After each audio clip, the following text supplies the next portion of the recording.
Baiklah, Assalamualaikum warahmatullahi wabarakatuh. Perkenalkan, nama saya Umi Susanti. Saya mahasiswa Universitas Pamulang, semester 7. Baiklah, di sini saya akan menjelaskan mata kuliah Manajemen Keuangan Internasional.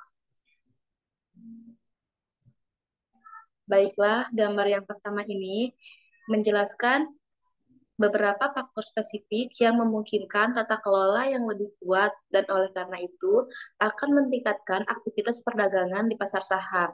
Beberapa negara pemegang saham memiliki hak lebih banyak daripada di negara lain. Dampak tata kelola terhadap partisipasi pasar saham dan aktivitas perdagangan, yaitu partisipasi investor dan aktivitas perdagangan yang lebih besar.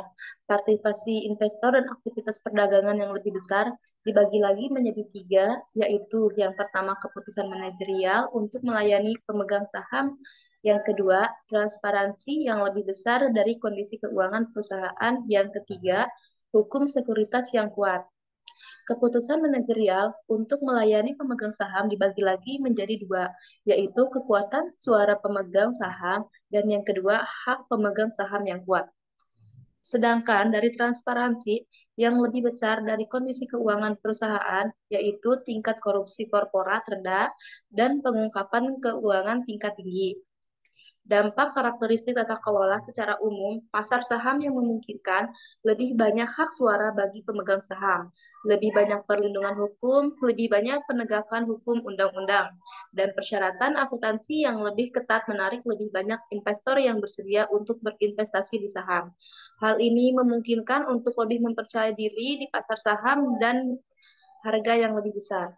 Efisiensi karena ada sejumlah besar investor yang memantau setiap perusahaan, sebuah saham pasar yang tidak menarik investor tidak akan menarik perusahaan untuk mencari dana. Hal ini perusahaan harus bergantung baik pada pasar saham di negara lain atau secara kredit pasar atau obligasi dan pinjaman bank.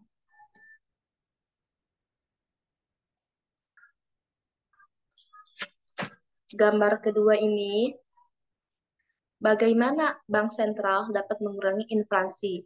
The Fed menggunakan dua cara, inferensi langsung dan interferensi tidak langsung. Inferensi langsung yaitu menggunakan cadangan mata uang asing untuk membeli dolar. Kemudian dolar Amerika akan menguat terhadap mata uang asing, sehingga biaya impor Amerika menurun yang memaksa perusahaan untuk menjaga harga tetap rendah agar dapat bersaing dengan perusahaan lain. Dan berakhir dengan menurunnya inflasi di Amerika. Intervensi tidak langsung yaitu menaikkan suatu bunga Amerika sehingga dolar Amerika menguat, kemudian biaya impor Amerika menurun yang memaksakan perusahaan di sana menjaga tetap rendah. Selain menguatkan dolar, Amerika juga menyebabkan biaya pembiayaan untuk perusahaan dan perorangan meningkat. Kemudian, pinjaman dan pengeluaran di Amerika menjadi menurun dan berakhir dengan inflasi Amerika menurun.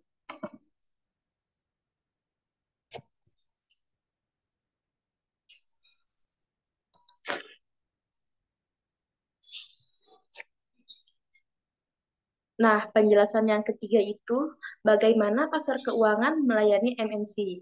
Menggambarkan pergerakan arus kas asing dari MNC yang khas dapat diklarifikasikan menjadi empat fungsi perusahaan yang secara umum memerlukan penggunaan dari pasar valuta asing, pasar spot, pasar forward, mata uang berjangka pasar, dan pasar opsi mata uang semuanya diklasifikasikan sebagai pasar valuta asing. Fungsi pertama adalah perdagangan luar negeri dengan klien bisnis. Ekspor menghasilkan uang asing, arus masuk, sedangkan impor membutuhkan arus kas keluar. Fungsi kedua adalah investasi asing langsung. Fungsi ini membutuhkan arus kas keluar, tetapi menghasilkan arus masuk masa depan baik melalui pendapatan yang dikirimkan kembali ke MNC atau melalui penjualan aset tersebut. Fungsi ketiga adalah investasi atau pembiayaan jangka pendek dalam surat berharga asing di pasar uang internasional. Dan keempat, fungsi tersebut adalah pembiayaan berjangka di pasar obligasi atau saham internasional.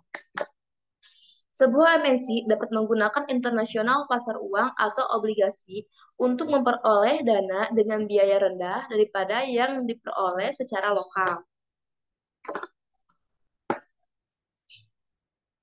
Nah, gambar yang keempat ini, bagaimana inferensi bank sentral dapat merangsang ekonomi Amerika. The Fed menggunakan dua cara, inferensi langsung dan intervensi tidak langsung.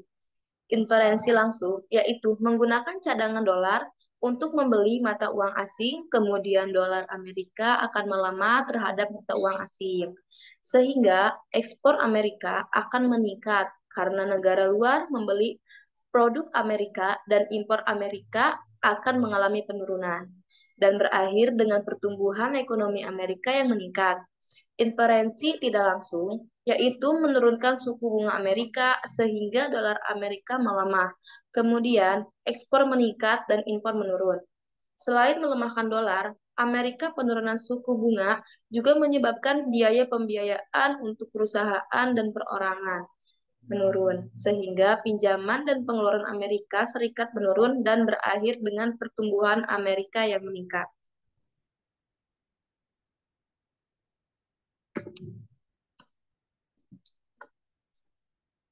Nah, gambar yang kelima ini, metode peminjaman bisnis internasional meluas dari yang relatif sederhana, pendekatan perdagangan internasional ke pendekatan yang lebih kompleks untuk memperoleh perusahaan atau mendirikan anak perusahaan baru. Perdagangan internasional dan perizinan biasanya tidak dipandang sebagai contoh DVI karena tidak melibatkan investasi langsung di luar negeri operasi. Waralaba dan usaha patungan cenderung memerlukan beberapa investasi di luar negeri, operasi tetap hanya untuk tingkat yang terbatas. Akuisisi asing dan pendirian anak perusahaan asing baru membutuhkan investasi besar dalam operasi dan akun asing untuk porsi terbesar DVI. Banyak MNC menggunakan kombinasi metode untuk meningkatkan bisnis internasional. Untuk misalnya, IBM atau PepsiCo terlibat dalam investasi asing langsung yang substansial, namun juga memperoleh sebagian dari pendapatan luar negeri mereka dan berbagai perjanjian lisensi yang mensyaratkan lebih sedikit DVI untuk menghasilkan pendapatan. Efek bisnis internasional pada arus kas MNC diilustrasikan dalam tampilan 1.3 secara umum. Arus kas keluar yang terkait dengan bisnis internasional oleh induk AS adalah digunakan untuk membayar impor, untuk memenuhi pengaturan internasionalnya, dan untuk mendukung penciptaan atau perluasan anak perusahaan asing. Pada saat yang sama, MNC menerima uang tunai mengalir dalam bentuk pembayaran untuk ekspornya, biaya untuk layanan yang diberikan dalam pengaturan nasional, dan mengirimkan dana dari anak perusahaan asing. Diagram pertama dalam pameran ini menggambarkan kasus MNC yang bergerak dalam perdagangan internasional antar arus kas nasional karena itu dihasilkan baik dari membayar pasokan impor atau dari menerima pembayaran sebagai imbalan atas produk yang diekspornya. Diagram kedua menggambarkan MNC yang terlibat dalam beberapa pengaturan internasional yang dapat mencakup lisensi internasional, waralaba, atau usaha patungan. Setiap pengaturan tersebut mungkin memerlukan arus kas keluar dari MNC di luar negeri untuk menutupinya. Misalnya, biaya yang terkait dengan transfer teknologi atau pendanaan sebagai investasi dalam waralaba atau usaha patungan.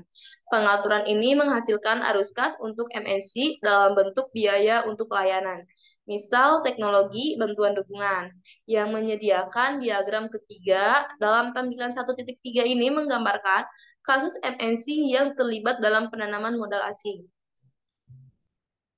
Nah, jenis MNC ini memiliki satu atau lebih anak perusahaan asing. Ada bias menjadi arus kas keluar dan induk AS ke anak perusahaan asing dalam bentuk investasi dana untuk membantu membiayai operasi anak perusahaan asing. Ada juga arus kas dari anak perusahaan asing ke induk AS dalam bentuk pendapatan dan biaya yang disetorkan untuk layanan yang diberikan oleh orang tua. Semua aliran ini dapat diklasifikasikan sebagai dana yang akan dikirim dari anak perusahaan asing. Nah, mungkin cukup sekian dari penjelasan materi tadi. Semoga bagi teman-teman yang mendengarkan ini bisa memahami lebih jelas. Kurang lebihnya mohon maaf. Wabillahi taufiq wal hidayah. Wassalamualaikum warahmatullahi wabarakatuh.